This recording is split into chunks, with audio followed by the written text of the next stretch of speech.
একটা রিলস করার পর যে আমার কতটা খাটুনি হয় সেটাই তোমাদেরকে আজকে দেখাবো। এই দেখো আমার বাবান, আমি যখন রিলস করছিলাম পুরো ঘরে জিনিসপত্র ছড়িয়েছে, প্লাস খাটেও, আর আমার একটা লিপস্টিক খুলে নিজের মুখে মেখেছে।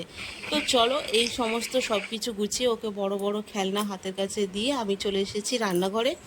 আজকে রাতের জন্য ভাত করে রাখিনি, আজকে করব পাস্তা, কারণ রোজ রোজ ভাত খেতে ভালো লাগছিল না, সেই কারণে পাস্তাটা সিদ্ধ বসিয়ে দিয়ে আমি কেটে নেবো আলু। তোমরা ভাবছো আলু কে দেয়, জানি আলু দেয় না পাস্তাতে, কিন্তু আমি দিয়েছি, তার রিজনটা আমি বলছি। তার আগে দেখো আমার একটা পচা আলু বেরিয়েছে, পচা আলুটা আমি কেটে একটু শুকে দেখলাম যে ভেতরেও গন্ধ, সেই কারণে ফেলে দিলাম। আসলে আমার বাড়িতে পাস্তাতে দেওয়ার মতো তেমন কোনো সবজি, যেমন ক্যাপসিকাম, গাজর, এই সব কিছু ছিল না, মিওনিস ছিল না, চিজ ছিল না, তো এগুলো কিছু নেই বলে সেই কারণে দেওয়ার মতো আলুর অপশনটাই ছিল, তো সেটাই আমি দিচ্ছি।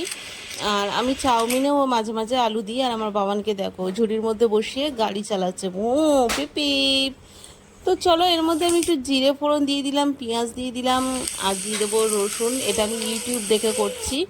ইউটিউবে আমি আগে পাস্তা বানানোটা দেখে নিলাম, কারণ কি আমার কাছে যেহেতু বেশি সামগ্রী নেই, তাই যতটুকু আছে সেইটুকুর মধ্যে ম্যানেজ করার জন্য আমি ইউটিউবে দেখে নিয়েছি। এরপর দিয়ে দিয়েছি নুন, নুনটাকে দিয়ে নেড়ে চেড়ে দিয়ে দেবো হলুদ। হলুদ দেওয়ার পর একটু দিয়ে দিয়েছি ধনের গুঁড়ো, কাঁচা লঙ্কা গুঁড়ো, টমেটো পেস্ট করে দিয়ে দিয়েছি, দিয়ে নেড়ে চেড়ে এবার আমি এটাকে ঢাকা চাপা দিয়ে দেবো। ঢাকা চাপা কিছুক্ষণ থাকার পর খুলে এটাকে ভালোভাবে নেড়ে এবার আমি পাস্তাগুলো এর মধ্যে ঢেলে দেবো। তো চলো পাস্তাগুলো ঢালার সময় দেখলাম পাস্তাগুলো জমাট বেঁধে গেছে। মা মা যখন করতো তখন তো এরকম হতো না। আসলে আমি রান্না সেরকম একটা পারি না, যা শিখেছি যতটুকু শিখেছি মা দিদিদের ফোন করে প্লাস ইউটিউব থেকে দেখে। তো তারপরে দেখো এখানে আমি পাস্তাটা বসিয়েছি, কিন্তু আমি ভালোভাবে তোমাদেরকে শ্যুট করে দেখাতে পারিনি, কারণ আমার স্পেসটা খুব ছোট। এক প্যাকেট 15 টাকার এক প্যাকেট সস আমি দিয়ে দিলাম, কিন্তু তাতেও কম পড়েছিল। আমি পরে সস দিয়েছিলাম ওর মধ্যে।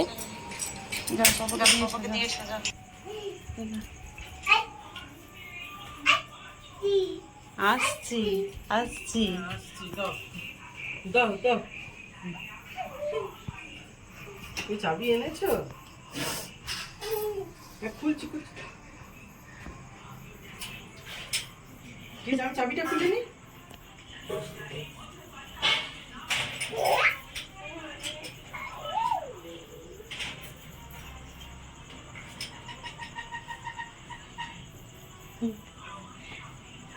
খালি পায়েও।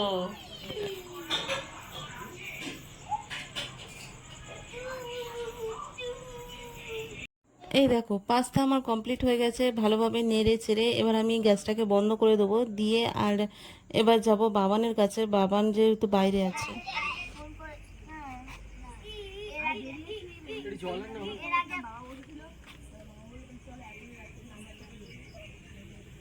পড়ে যাবে পড়ে যাবে পড়ে যাবে।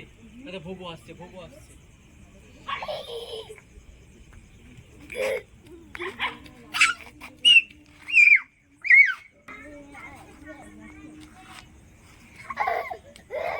এ কুকুরে কুকুরে গায়ে হাত দেবে, কুকুরটা ফট করে কামড়ে দেবে ঘুরে, ও ফট করে কামড়ে দেবে, এদিক ওদিক ঘুরছে।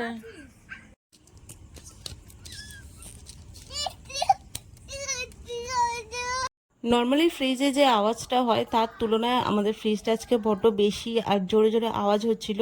তো আমি ভয় পেয়ে গেছিলাম, সেই কারণে আমি অফ করে দিয়েছিলাম। ওর বাবা আসার পর ওর বাবা দেখলো ঠিকঠাক করে, আবার না নর্মাল ঠিক আছে, নর্মালি চলছে।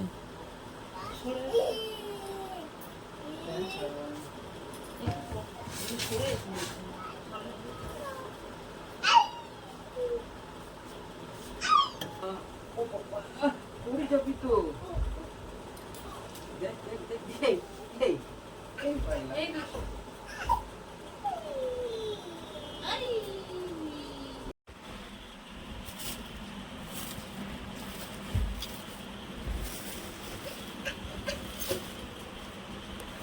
ওটো ওটো বাবাই।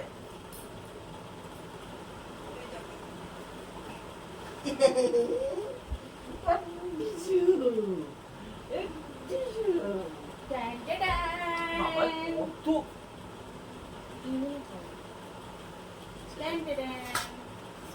ভালো লাগে।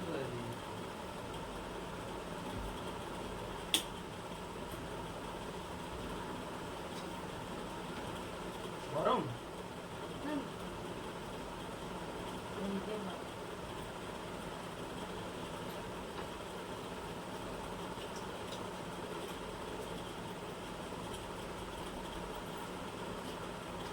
পাস্তার মধ্যে কিছু একটা মিসিং ছিল, কি মিসিং ছিল তারপর আমার মনে এলো, আমার মনে আছে যে আমার বড় মনে করিয়ে দিল তুমি এর মধ্যে ডিম দাও। তো চলো আজকে ভিডিওটা এখানেই শেষ করছি।